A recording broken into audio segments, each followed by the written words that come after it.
bin ja so dankbar für meinen Beruf, weil es einfach ich so viele absurde und eigenartige und menschliche Situationen erleben darf. Ich war die ganzen 90er Jahre über im Kaukasus, habe im Kaukasus so für mich hin fotografiert, nennen wir das mal so. Ohne, sie hat weder eine größere Agentur oder hat auch nicht sehr viele Aufträge. Und das konnte ja nicht mal mehr weitergehen. Also das musste irgendwie dann seriöser werden, was ich da mache, habe ich mir gedacht. Und bin dann zurück nach Europa und habe mir also mehr oder weniger von meinem letzten Geld einen Scanner und einen Laptop gekauft und bin in den Kosovo, das war also 98, 99 vor dem Krieg, und bin dort dann also funktioneller Fotojournalist geworden. Also das Fotografieren habe ich ja mehr oder weniger im Kaukasus gelernt, also das ging, und bin dann zurück nach Tschetschenien und habe den Zweiten Krieg fotografiert, mehr oder weniger erfolglos, also das war sehr schwierig. Ich bin dann ein letztes Mal mit einer Journalistin fast als fixer Übersetzer, also für die mitgefahren, und habe da aber dann den Fall von Grozny fotografiert, und das war also der Scoop des Jahres damals, oder das einer der Scoops.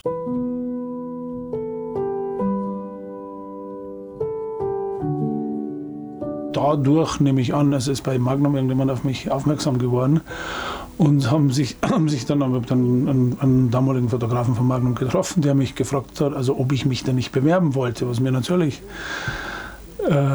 die Angst eingejagt hat und mir, also ich hatte es nicht erwartet. Ich habe mir gedacht, Magnum ist irgendwie so ein Verein für ältere Herren und da muss man irgendwie der große etablierte Fotograf sein. Und dann ging es aber darum, dass damals Magnum suchte jemanden Jungen, ja, so ungefähr, der rumrennt, der die Konflikte fotografiert, der funktionell also scannt, über Bilder schickt und sowas. Ça, c'est pas non retouché.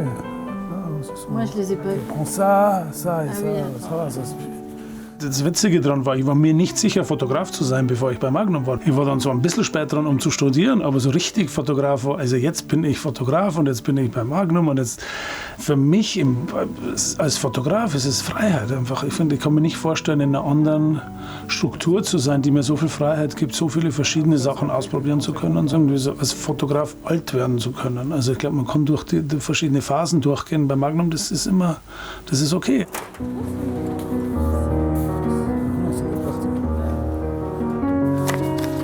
Also das ist ein Teil dieses Heimatprojekts.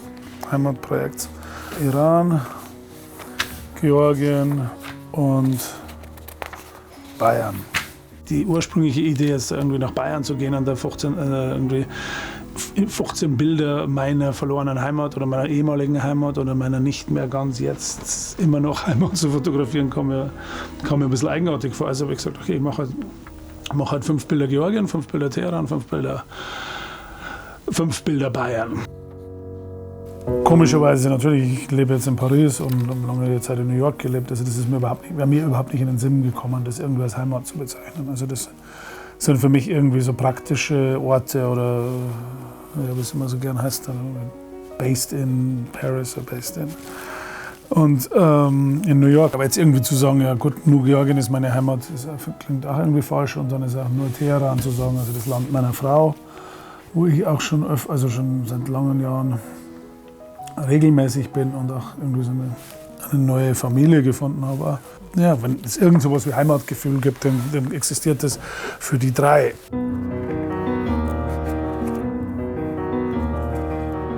Was sich dann mir irgendwie noch fast deutlicher bewusst wurde, ist, dass ja in meiner nächsten Umgebung, also sagen wir vielleicht die 2 wichtigsten oder nächsten Personen in meinem Leben, also meine Frau und mein Vater, die haben alle solche Heimat, nicht Probleme, aber haben gesagt, Heimat ist ein Thema für die. Also mein Vater ist Vertriebener, meine Frau war Flüchtling, ist dann zurück nach Teheran. Also die haben sich alle damit auseinandersetzen müssen. Also und dann ging es dann in Bayern darum, dass ich mir gedacht habe, fahre ich doch mit meinem Vater nach Mähren, also in das Dorf, aus dem er 1946 vertrieben wurde. Und das war dann nochmal so der nächste Aspekt. Also ich habe in Teheran die Schule meiner Frau fotografiert, wie sie zurückkam. Also das hieß so Rückintegrierungsschule. Da haben die denen halt irgendwie so iranische Sitten und Bräuche beigebracht, mehr oder weniger. Also es war toll, mit der X100F zu arbeiten, oder zu fotografieren. Das Wichtigste, was für mich immer das Wichtigste ist, dass mir die Kamera nicht im Weg steht. Also dass meine ganze Vorstellung, wie ich Fotografie verstehe, wie ich sowas mache, also jetzt nicht nur in diesem Heimatprojekt hier, sondern überhaupt, das ist einfach, ich will nicht Fotograf sein oder nicht Fotograf sein. Also das ist immer das Erste. Ich will, die muss immer dabei sein. Ich will der Übergang, wann ich fotografiere, wann ich nicht fotografiere. Ich will, dass das so fließend wie möglich ist. Also liegt mir das natürlich total, irgendwas was Kleines, Handliches, Kompaktes zu haben. Das ist, an dem ich seit, wie lange ist es jetzt, 25 oder 30 Jahren rumbastle. Also zu versuchen, wie schaffe ich es, eine Atmosphäre zu erzeugen, dass ich den normalen, natürlichen Ablauf nicht zerstört. Dadurch, umso besser die Kamera dem gerecht wird, umso besser werden die Bilder. Also das ist ganz fast mathematisch, glaube ich. Also und das auf jeden Fall, ich fühle mich wohl mit ihr.